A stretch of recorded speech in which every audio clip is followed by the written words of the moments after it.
Hey there. Thank you for interviewing with me for Ability Fest USA. How are you doing today? I'm doing good. Thank you for having me. Definitely. So first off, can you just introduce yourself and tell me a little bit about you? No problem. My name is LeToi Adams. I'm 37 years old. I'm a T10 incomplete spinal cord injury due to non-Hodgkin's lymphoma.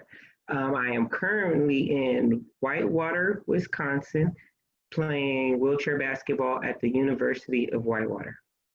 But I'm from Los Angeles, California. Wow, that's a big step going all the way from California to here. That's pretty cool. So then what sport or sports you participate in or have participated in the past? I've tried many sports, adaptive sports like hockey, um, rock climbing, bowling, other things like that. But I love wheelchair basketball. It has my heart. That's awesome. So you said you are a spinal cord injury, right? So you didn't always have your disability. No, my disability I got about 10 years ago. Okay, very cool. So did you participate in sports before your injury or before your disability or no? Yes, I did. Not as serious as I do now. I've always been competitive, and I think when I was a kid, I was a poor sport, and now I'm more win or lose, just excited to play wheelchair basketball. That's awesome. Very cool. So then how were you introduced to wheelchair basketball or adaptive sports in general? Oh, okay. Let's see. When I first became injured, I had to go through a lot of different feelings, mainly depression. Once I got out of that one, I was introduced to a wonderful foundation called Triumph in California, and they promoted adaptive sports. So they would have events, excuse me. They would have events that you could participate in. You could sit in a wheelchair. You can do these. You can do these type of things that aren't always open to adaptive people. Yeah, Adaptive. definitely. And then once you got into it and you participated, what like kept you there and to continue to participate in adaptive sports or wheelchair basketball? The community, definitely the excitement that wheelchair basketball gave me. I moved all the way to Wisconsin just to play basketball and learn everything about basketball. And it's opened the door for me to have a whole different family. That's awesome. That's really cool. How did you get this opportunity to come to Wisconsin all the way from California? That's a big hop. Oh man, yes. Wheelchair basketball isn't as popular, I think, on the West Coast. So they did promote wheelchair basketball. Once I found it, I dove into it. I went to the UCLA where they gave you opportunity once a week to get in a chair, a basketball wheelchair, and go up and down the court and play. And from there, I joined the all women's team called the Shield Maidens. I met some awesome people that I talked to and know till today. One of them played in the USA Olympics. She introduced me to my now coach who played in the USA Olympics, and it mushed. I came out here for a visit, and now I live out here. That's awesome. So you're in with the high rollers is what I'm seeing. I know, huh? It does. It definitely seems. This little crab down here is hanging out with the big one. You are a big crowd. That's good. Oh, thanks. There you go. All right. So how has being involved in adaptive sports impacted your overall health? Would it be physical, mental, social, psychological, everything? First of all, it has impacted my health extremely well when it comes to emotional, definitely physical, mindfulness, and all. It's just put me in a different mindset, and it's given me the ability to have an outlet when I do get angry, when I am frustrated with life. I can get out there on the field and run up and down the court. The community and the friends that I have now is very supporting, and I could have never imagined this 7 years ago. I could have never imagined being able to relate to so many different people that use a chair for their everyday living. Yeah. So I like it. I more than love it. Prior to wheelchair basketball, I was a little down, a little emotional. So this has very much helped me relate to others, inspire others, which I kind of like doing that. I didn't know it was a gift that I had, but You absolutely have that gift. Yeah. many doors. Thank you. Opened many doors for me just to see life differently. Yeah, that's awesome. That's like a list of like 20 things you just said, and that's all. Yeah. Very I can keep going. Yeah, I bet. Very cool. Okay. What is the most impactful aspect of participating in sports for you? Knowing that one day I'll be able to give back to the same community that's given to me, that's something that I feel inside. Like, I don't know, like how you just get that feeling of that's what you want to do. Some people have braiding hair, some people have helping other people. I want to give back to the community who helped me rise to be a better person. That's amazing. I love that. So then what growth and independence do you relate to participating in adaptive sports in particular? Um,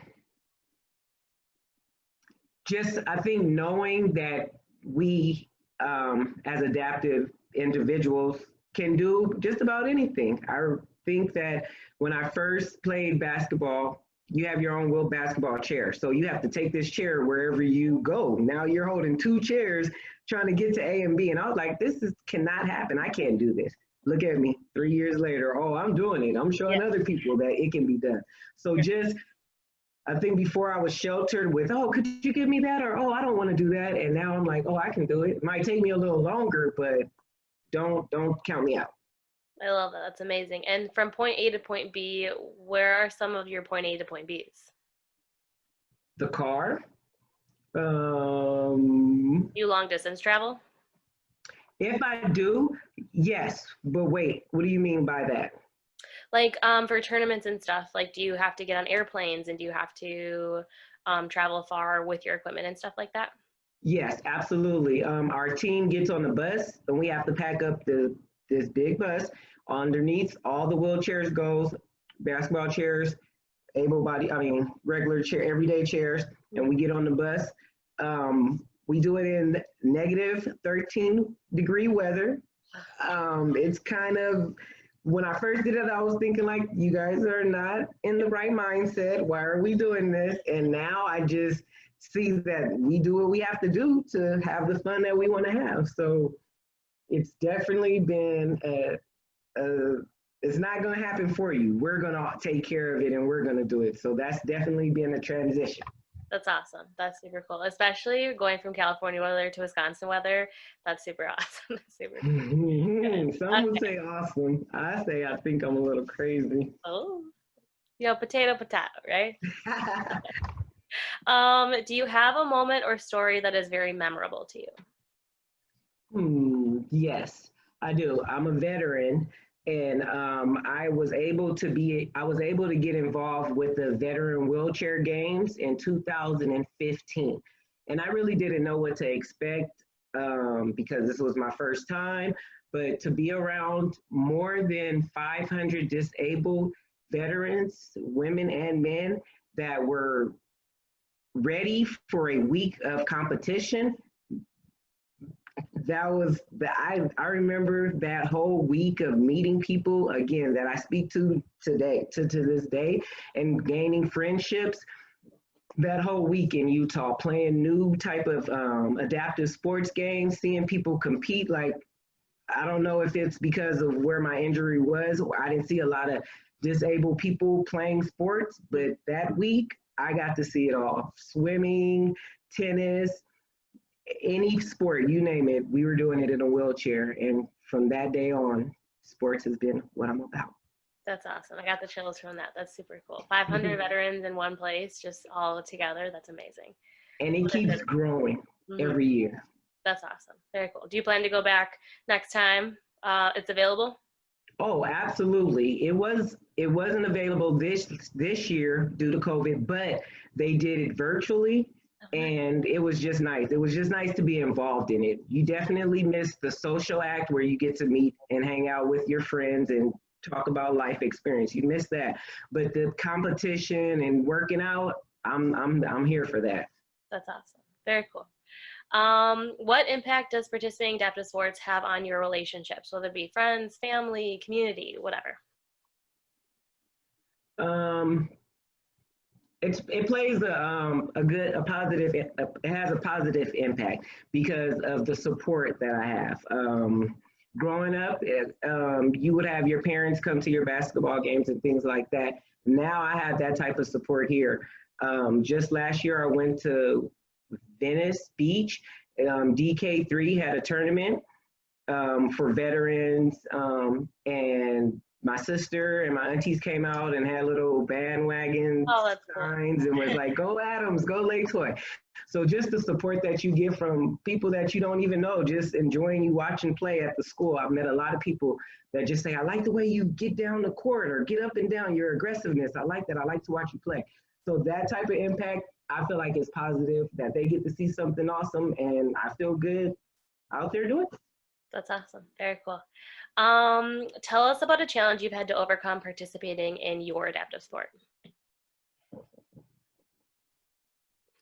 Okay, well, that would just be basketball and learning it. Like basketball is a very fun game, but it's also a skilled game, and it's not just something that you can just pick up tomorrow. So the people that I've been playing wheelchair basketball with have been playing for a very long time since they were kids. Yeah. So learning from them has been a challenge, but also rewarding because when I first got out here, compared to now, I feel like I'm a decent player.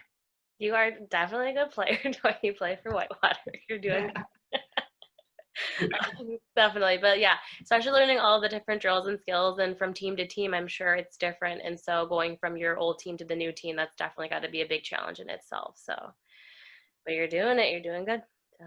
It's a challenge of growth, and I definitely enjoy the fact that I have a little bit more age as far as knowing what I like and what I want to do and what I could bring to the table. So I like that part. I definitely like. That's awesome. Very cool. I didn't even think about that, just like what do you have to the table and your years of experience, definitely. Especially as a veteran and living in different places, for sure. Definitely. Absolutely. Like I feel like I just like jumped in the pool, not knowing what to expect, but openly going in that pool. When you have people who've been in this pool who know how to backflip, swing a little, backstrokes and everything. So I'm learning. I'm constantly learning and I like it. That's good. I'm sure you can teach them a trick or two yourself. Is there anyone special that helped you or mentored you along the way that really sticks out to you in mind? Well, I mean, here's my list, but it's a long list. I would honestly have to say my baby sister, Brittany, she really just pushed me prior to even, like, she may be the reason why I got into adaptive sports because she was pushed me to get out there. And I was like, no, I like being right here. This is comfortable. So she pushed me to get out of my comfort zone, which has gotten me here. So she started it. I do have other people like my girlfriend, very, very supportive. My best friend who started me off in basketball, Courtney Ryan. I do have those people who keep pushing me and helping me on along the way. But when I was in my dark cloud and nobody knew what was happening at home, my baby sister got me out of that. That's awesome. Family first, right? Absolutely. Cool. All right. Last question. Why should others get involved in adaptive sports? Oh man, whew.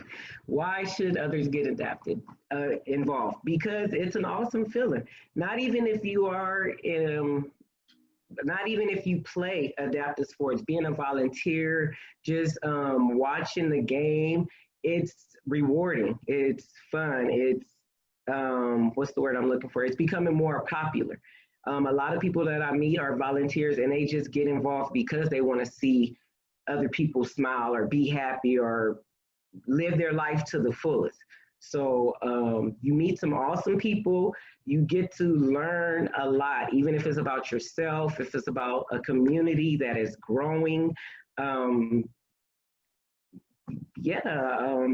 definitely feel like even if you don't like the sport or you don't know nothing about the sport, just participating and maybe doing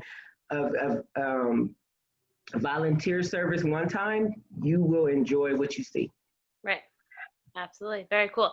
Anything else you wanted to leave on the table before we wrap up here? Wheelchair basketball has really changed my life for the better. It's given me a passion that I didn't know I had. It gets me emotional every time I talk about wheelchair basketball. I hope that somebody listens to this interview and just know that if you think about it, if you want to do it, you can do it. That's really, I have the chills. That was really good live at mine. All right. Well, thank you again, Toi, for doing an interview. This was such a great interview. I am so excited for others to see this and to be inspired by you, like you just said you like to do, because you definitely do it well. No problem. Thank you, Sam. I appreciate that. And with you, I've gained a friendship, and I appreciate that. Sounds good. Thank you. Bye-bye. Hello, and welcome to the Transform You Media Broadcast Network. We are in our first year as the premier hub for industry professionals and decision makers alike. I want to invite you right now to check out all that we offer. And afterwards, I'll be right back with some exclusive tips on how maybe you can get started with your very own podcast, using some basic free tips, some insiders. Stay tuned.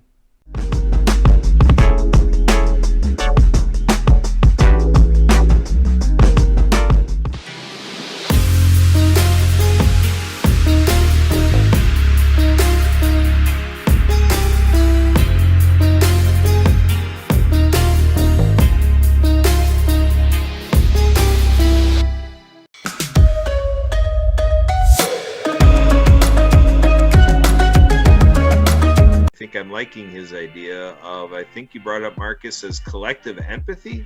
I think that's what I'm hanging on to here. Yeah, that's today's topic and today's thing we want to drive deep into the thought process is how to tap into our collective empathy. But definitely the first start of it is to have a mindset for it. So where do you learn empathy? Marcus, Kurt, Darush, Troy, where do you learn empathy? Do we learn it in the sandbox of our kindergarten experience? Do we learn it as pre-K before even getting to kindergarten? Do we learn it as we're 2 years old and we are wanting to grab a toy away from another 2-year-old? Do we even learn it as a 20-year-old? It makes us feel better in a certain way, but we feel bad for the people on the streets that are homeless. So that to me is the way you find empathy. You see those people you can kind of relate. Well, they don't have food or don't have housing or, going to church. That's why we go to church these days, to learn that, 2,000 years ago, they didn't have anything. I have a fear of confined spaces. I have claustrophobia, and I'm a man who's afraid of the dark. So people who are aware that there's those of us out here who have those fears, and then we're not even considering that individuals could be placed in that uncomfortable position. To all this, we could say it lacks empathy. So to me, it's the same thing about a mask. So with the mask, even if it's somebody fears seeing somebody without a mask and you're one of those people, there we lack empathy.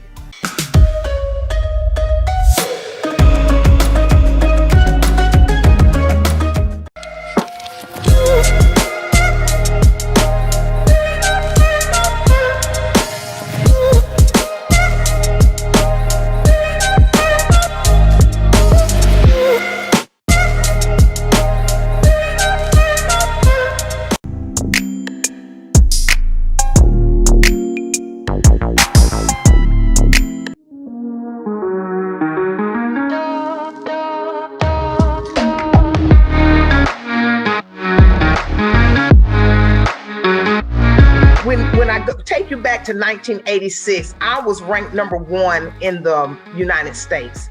I was winning. And I heard the announcer says, Sharifa Barcel's getting ready to break the world record. I had the field 15 meters. And so when I heard that, I lost concentration and my foot hit the hurdle and I went down. My coach yelled at me, screamed at me, cursed me out to every name that he could think of. I'm sitting there crying, and that's emotional abuse that talks about in my song. Going through those type of emotional abuse, being cursed out in front of everybody, your peers on the track. You should have done this, you should have, I cannot believe that you didn't make this team. And I felt lower than low. So I use my platform when I encounter myself with the athletes, motivating them, making sure they have everything they need as an athlete, making sure no coach or no one is disrespecting them or talking to them down and emotionally abusing them. What can the people do in order to eradicate this issue?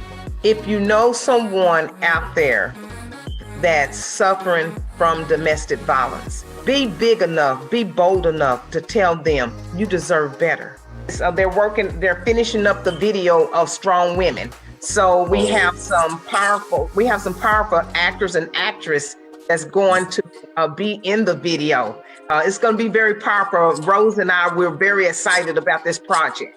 Strong Women is, like I say, is a healing song. It's not my song. God woke me up from my sleep and gave me this song, and I just started writing this song, and the words are his words. So that's how the song Strong Women came about.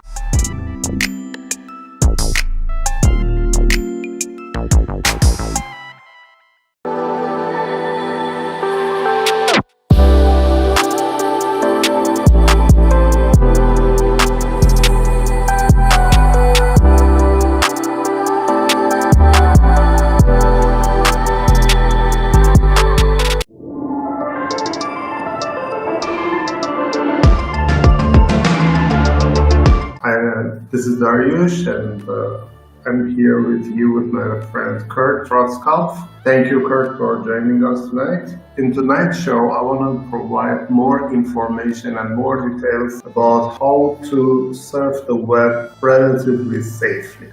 This is a test page that I have created for this demo only. It looks like a normal shopping cart. The website has a logo. The domain name logo is the Aranet, the domain is Aranet. It's okay, looks fine, everything good. But when I click on the checkout, we are no longer on the Aranet domain. We are on the emarketingplanet.com.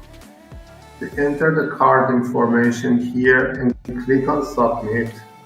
Such an error was displayed. But when you say click on try again, you are redirected back to the Aranet, and this time your card information is processed.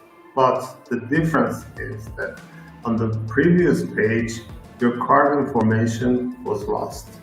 So always be sure that you are on the same domain that you were there previously. Thank you everyone for joining us and listening. I will appreciate any kind of feedback. If you have any questions, contact information is available here. You can contact me and send your questions. I will try to answer your questions on the next shows, other shows.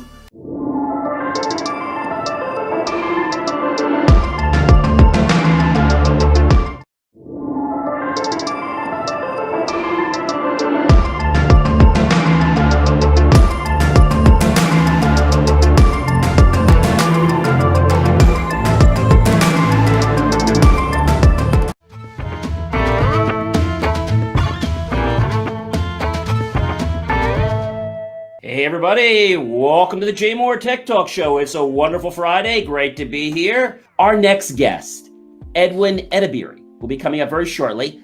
He is the founder of the I Am Happy Project and the Happy Neighborhood Project, which is a registry for happy businesses, which is a for-profit company, incidentally. But he started out the I Am Happy Project, and he went around, but he's now in 64 cities in 19 countries with well over 70,000 members. But it started like this, ladies and gentlemen. He was out there and he wanted to just find out what makes people happy and how happy are they. And welcome from California, Edwin Edeberry, to talk to us about his journey and his ventures. What took you Edwin, from the I Am Happy project, which is a brilliant thing you did, to the Happy Neighborhood project. What was the transition from that?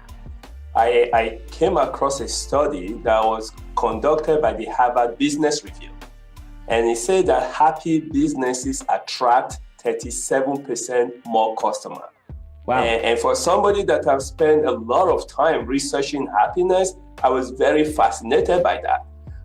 In my mind, I was like, how many businesses out there purposely, take advantage of happiness, making their employee happy. Most of these business focus on customer service, but they totally forget that if their employees are not happy, then there's no way that those employees can deliver on happy customer experience. So we decided to start to research. So we had to go back to the drawing board and started to do a lot of research. And in the process of the research, that's where we developed the platform.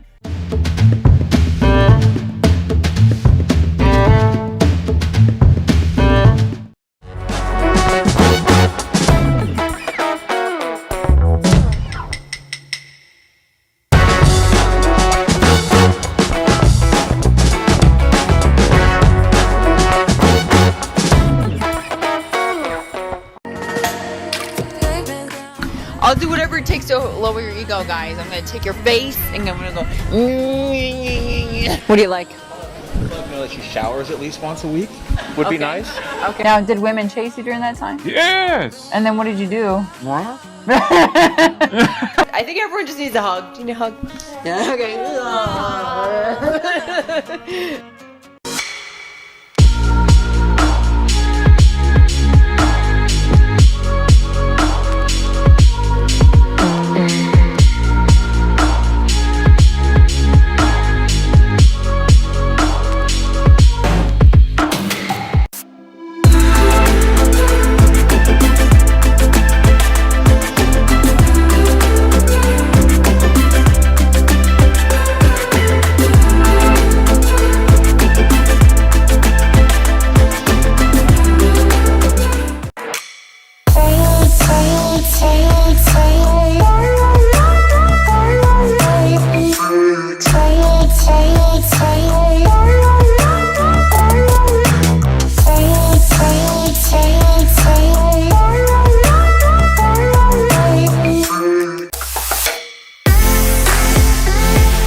We taking advantage of a real affordable and an effective way to reach new audiences through inspiring, motivating, and entertaining stories and messages.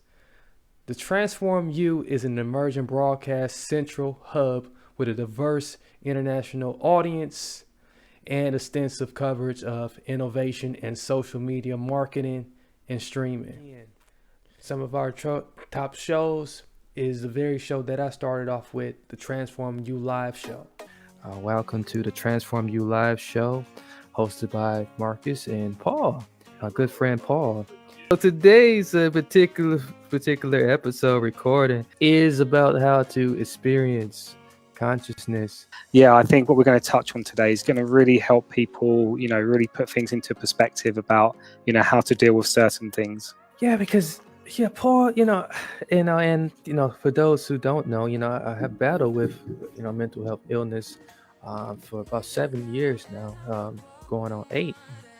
Just literally battling with, and it took me a long time to get to this place where I could absolutely recognize and actually feel this feel and experience this consciousness, not just out externally, but internally too. When you are able to experience a consciousness internally, you're able to tap into like the different emotions you have, into the different thoughts you have, and really grab those like midpoint, like as they happen, and just snatch them right out the air and say and look at them. And this is the first tip coming.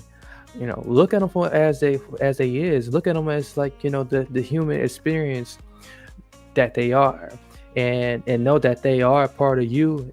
They came out of you, but also being able to look at them and not having that urge to do something about them right then and there. Find us at transformu.us, transform the letter u.us, or it's in the episode description. So you click that link, you'll be taken off to a really cool landing page to give you all the best short clips of all of our talks.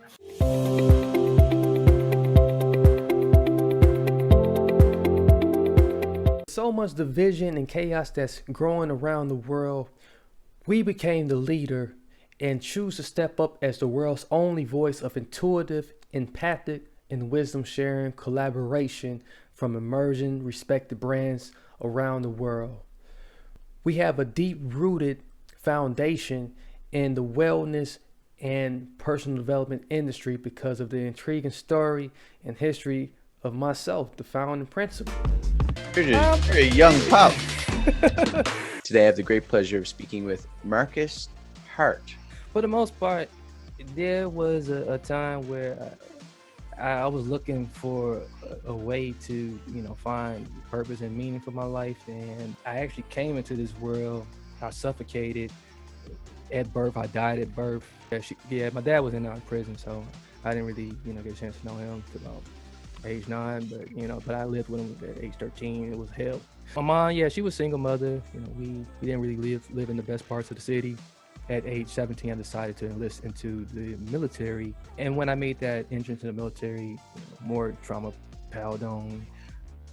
So, a lot of the childhood stuff and the military stuff created the mental health issues that I had to transition and battle away from. So I spent about 7 years doing some work on myself. And it really helped me with my recovery, and it got me out of that prison I was creating, and decided to transform myself. So I became a spiritual teacher and mentor for a lot of people, and got them through some of their issues as well. And but now what I'm doing most recently is podcasting, and I have a podcast network of about 12 different shows. And what was your first job that you got? I was 13. You were 13. That's the job you're referring to. Mm-hmm. You were 13 years old and working for the Milwaukee Brewers. Yeah. Marcus, I have one final question, and that is, why do you work? I work because God has called me into this work. I believe firmly that God has called me into this work to touch others, and there's a bunch of his lost sheep that needs to be returned back to him, and to know that he loves him, and that love can be shown through me. Marcus Hart, author, teacher, and host of Transform You live show. Thank you for your time this evening, and it's been a pleasure. It was like late July of this year. The Transform You Media Network broadcast was officially rebranded and named Transform You Media Network. The Transform You Media Network moves forward to become a mass media company. That you may be wondering, well, hey, I want to start my own podcast. What do I need? Well, some quick things that you can grab right away and get started and get rolling. Some headphones, some real good high headphones, preferably some noise canceling headphones. I'm a big fan of Billingers. I'm not sponsoring them though, or they're not sponsoring me.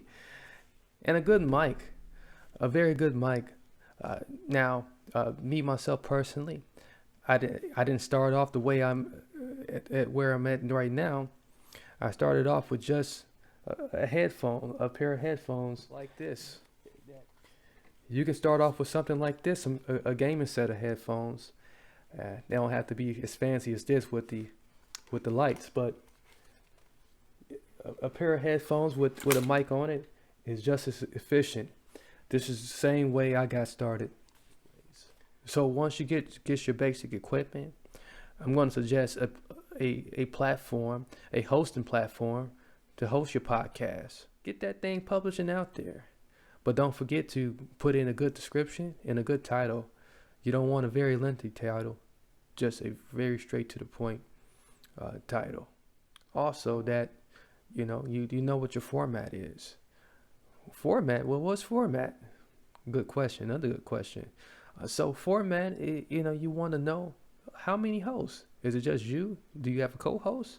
Is it an open discussion where you have a multitude of different people come on and you guys have an open discussion, and it's moderated by one or two people, similar to the Wheel of Ability?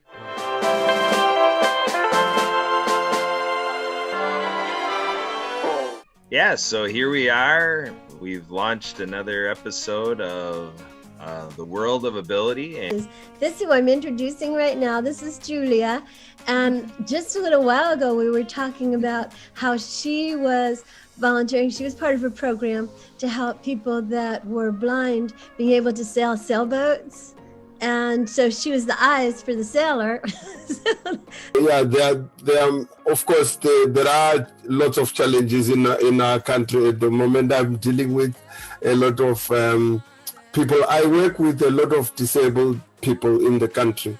And my colleagues, the ones I work with, whenever I get some little money, I send it to them so that we support little projects for the disabled people in the communities, because 99% of them, in fact, more than 99% do not work formally. Same pattern that they use. They give the diabetics first their free meter and their chest strips.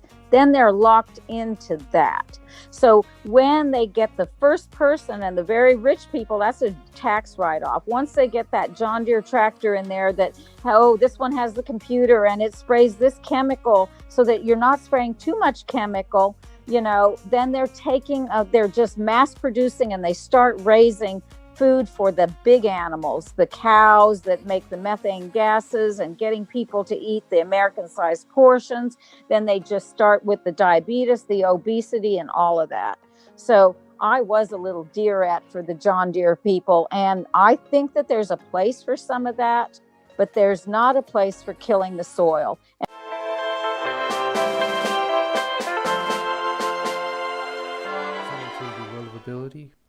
And then, of course, you can't forget the most important thing, a very good, catchy podcast title. What's the name of your podcast? And how long would your podcast be? Is it 10 minutes? Is it 30 minutes? Is it 1 hour? These are very important, especially when you are considering where you're going to host your podcast. Additionally, you want to maybe have a good intro, have a good outro. These things are very important too. Will you have breaks in between? And hey, let's figure out how to monetize this. Do you want to monetize this, or is this just an extension of your marketing plan? Hey, I almost forgot. Some people may be wondering, well, I don't want to do it all alone.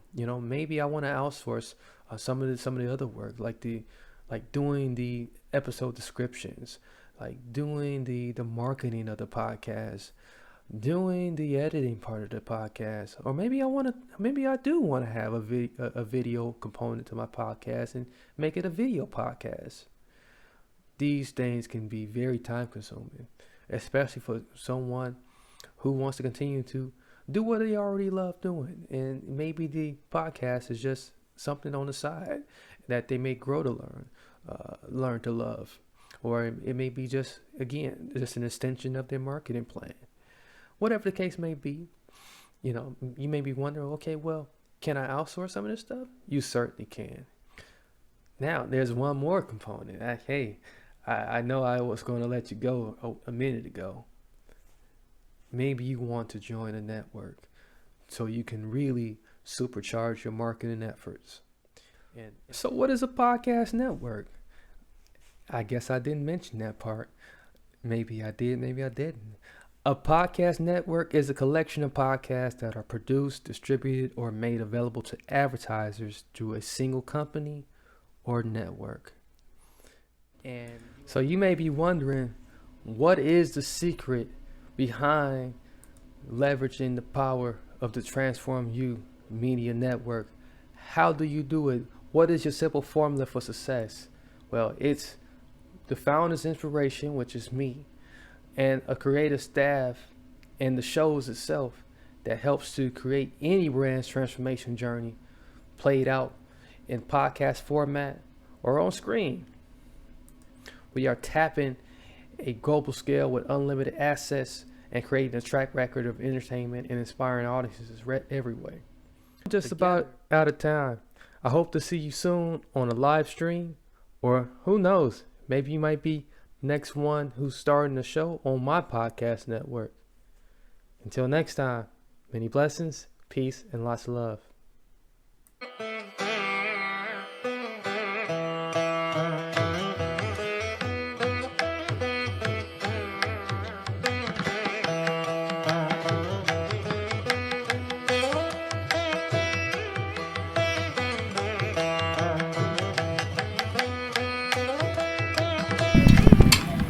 Welcome to Plowshare. Hi. Thank you very much for joining us at Plowshare Fair Trade Marketplace, an education for peace located in historic downtown Waukesha, Wisconsin. We're glad that you can be with us here today. I'm Michelle, co-president of our nonprofit board of directors, and I'd also like to introduce my colleague, Diane, a board member and a member of our Speakers Bureau. Plowshare is an organization that's both an educational organization and a fair trade organization. And our mission is to create a more just, sustainable, and peaceful world through socially responsible shopping and transformative educational experiences. And to tell you a little bit more about exactly what is fair trade and what does that look like, Diane will talk to you. So what is fair trade? As you saw the sign when you came in, this is Plowshare Fair Trade Marketplace. And we are very proud of the fact that we were the first fair trade shop in the state of Wisconsin, brick and mortar, right here on Main Street in downtown Waukesha. So what is fair trade? I'd like to start by explaining with an example.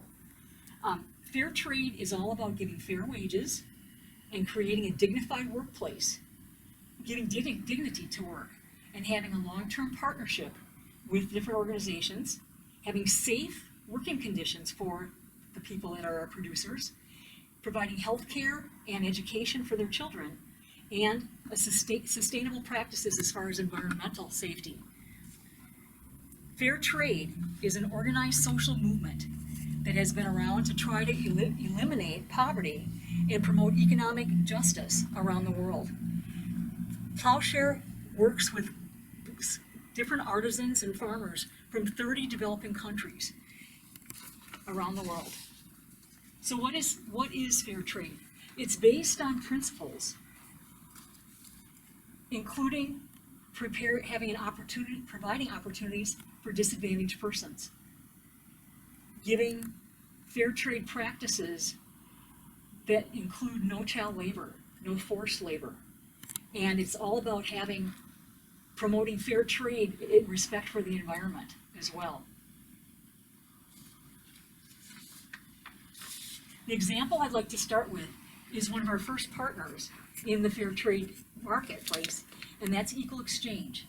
The coffee that you can see here is from the Equal Exchange farmers trade organizations that are found in various countries, including Colombia and others.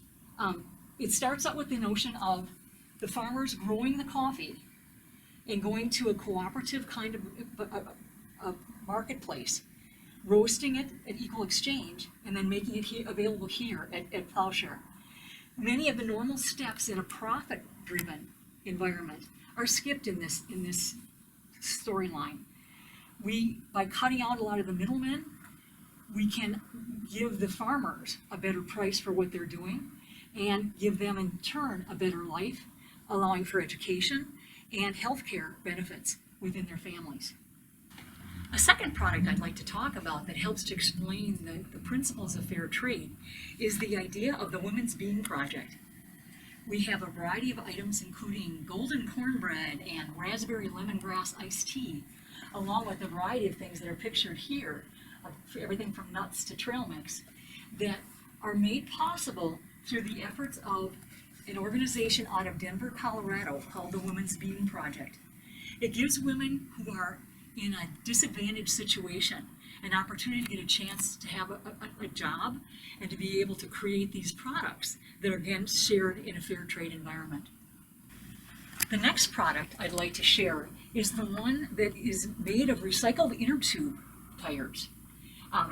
In Nepal, the idea of black billowing smoke coming out of the burning of inner tubes caused the creators co-op there to think if we could buy those tires, we could make a much more improved air quality situation for our community. So the process was that they pulled those recycled rubber tires and were able to create a product comparable to this, an inner tube tire purse. And what I think is especially important to note about our items that come from Nepal are that they are actually now hand-stitched by paraplegics who've suffered a spinal injury and are being rehabilitated at the hospital in Nepal and creating these purses as part of their therapy in recovery. Let me turn the ball over to you, Michelle. Hi. One of the reasons that we're very excited to be involved in this program is that as we were talking with people from the local disability community, we realized in talking with them, in talking with teachers, and talking with parents, how many of our products are things that people have really enjoyed using both in the classroom and at home for a variety of reasons. Sensory, motor skill building, play, fun, social interaction. So let me show you just a few. We have a line of woven products that are made to be used indoors. They're soft, they're tossable, they're kickable, they're very durable. They come in lovely bright colors, but you can use them as balls, you can use them as hacky sacks, you can play football and do all that indoors with relative safety. We also have things called pocket discs that are actually like indoor frisbees that again are things that you can use for playing indoor or out, but that are safe, they're soft, and easily cleaned. We also have some new products in this line that have a variety of small balls that are cut out and can be used for tossing, for practicing those sorts of skills, lining things up, sharing, all sorts of things that you might want to do in a classroom or at home. In addition, we have some great drawing tools. We have some hand-carved pine crayons, both ones that look kind of rugged, like little tree stumps, but they're big. So they're easy for young kids to grip, and they have a really nice texture, so they're fun to use. And they come in vibrant colors. We also have our little animal carved crayons, also hand carved from wood, and children just love using these. So if you're encouraging youngsters to do drawing, even to do writing, a lot of reluctant learners find these tools just too attractive to pass up. So they're very popular with teachers and parents. Another thing that a lot of people have said they really enjoy using is our finger puppets, which are great for encouraging storytelling. They come in all different characters, storybook characters, animals. So if you're trying to encourage creativity, you can use these in a variety of ways to have students create little stories around the characters, to have them practice social interactions and social skills using the little characters for role play. They're great tools and very popular. At Plowshare, another thing that we're really focused on is products that help with peace and tranquility and mindfulness. Let me show you some things we have that have been very popular, and especially during this time of COVID, we're finding that people are really searching for things that help with anxiety and stress management. We have a line of products that are sort of inspirational bracelets, growth, strength, balance, courage, hope, messages that you might like to send to people or have for yourself in a variety of colors. We've also noticed, and people have mentioned, that they just like wearing these as sort of a textural element and something that they can use as kind of a fidget, if you will, for people that like to be doing something, moving, have something discreet and colorful that they can wear. But that's just something that they can sort of fool around with. In the inspirational line, we also have a variety of carved soapstone messaging, hearts in different shapes of small stones that can be used as sort of a worry stone where you just rub your finger over the shiny, smooth surface for calming, but they also have messages like love, inclusion, kindness, dream. So they make wonderful gifts for people because you can send a message that will stay with people even after you're not with them. Another thing that we have is sets of books and cards for children on mindfulness activities. So this is 50 mindfulness activities for kindness, focus, and calm, which is something that people really enjoy using both in the classroom and at home to help during these difficult times with soothing and mindfulness. Along the lines of tranquility-inducing products, we also have a vast collection of international music CDs that are very soothing. Dreamland, Acoustic Dreamland, Celtic Dreamland, a variety of things that people would find very soothing. And in numerous articles that are being written now during COVID, one of the things that's being mentioned is music as a really soothing element to help people deal with the stress of everything that's going on. Another thing that is often mentioned and that we like to help out with is journaling and drawing. We carry a variety of different colorful notebook journals that can be used for painting, drawing, writing.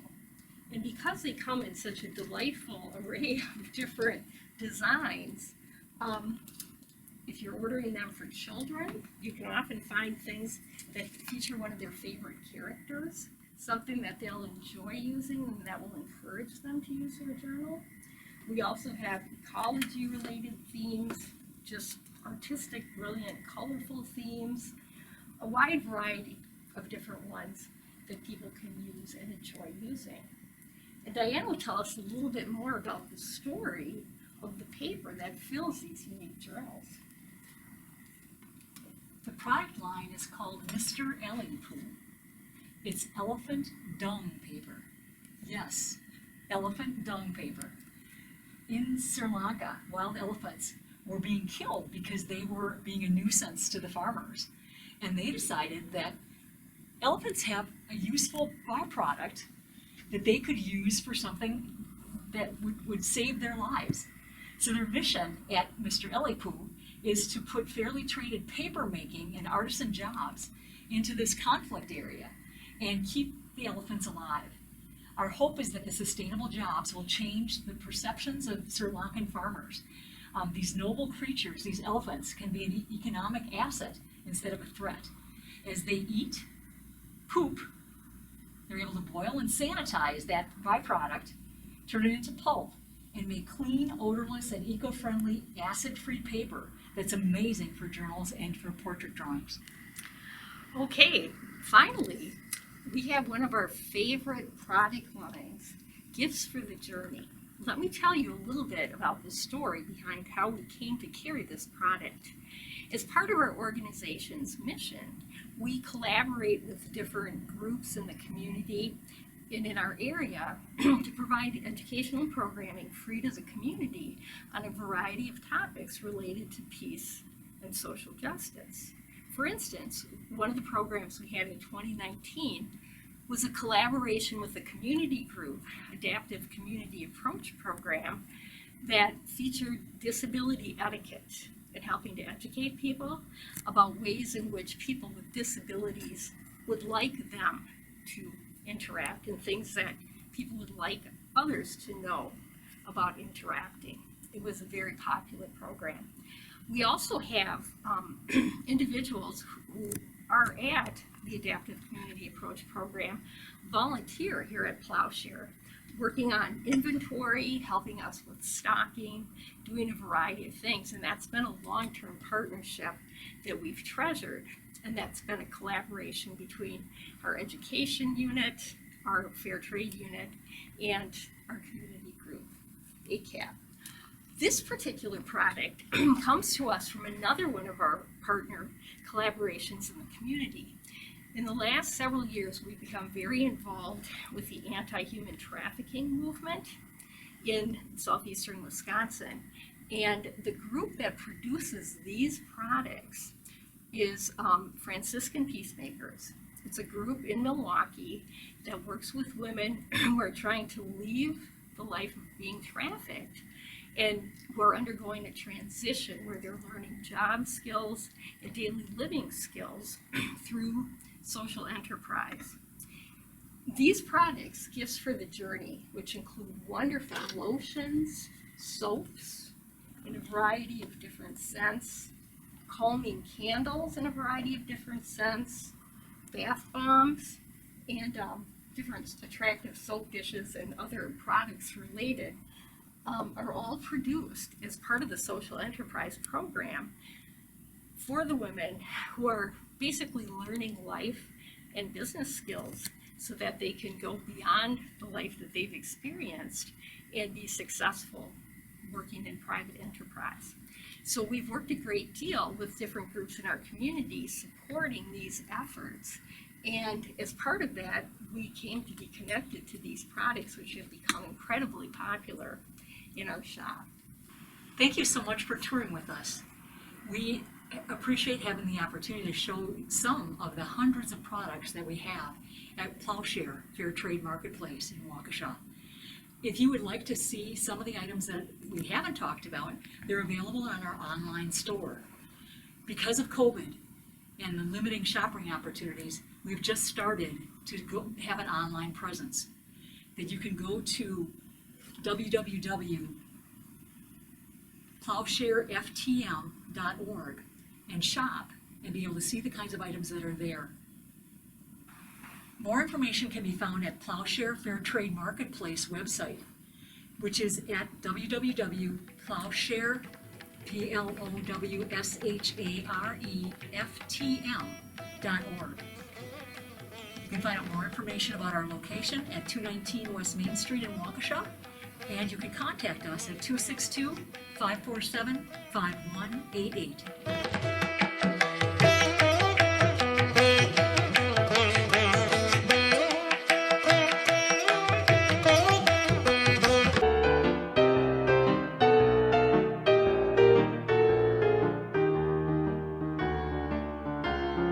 Superstars Camp is a performing arts camp.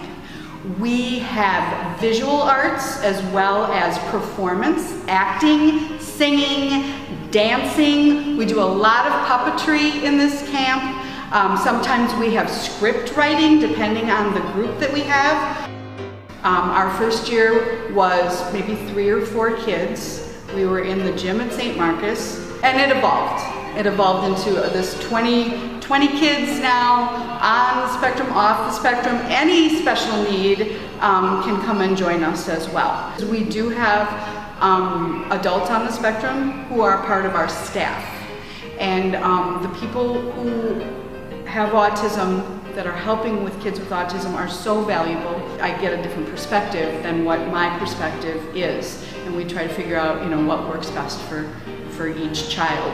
I think it's fun and creative, and you get to do like a lot of dancing and moving around. I think it has done a lot. She gets to be active. She gets to meet new friends. What I like the most about the camp is that the parents, the camp advisors are very patient with the children. It's always something new every day. So. And my favorite part is that I get to meet new friends and play with them and stuff. It's a big family. That's one of the things I love about it the most is our kids are family. The age range seems to work. The older kids take care of the younger kids, and we do a show.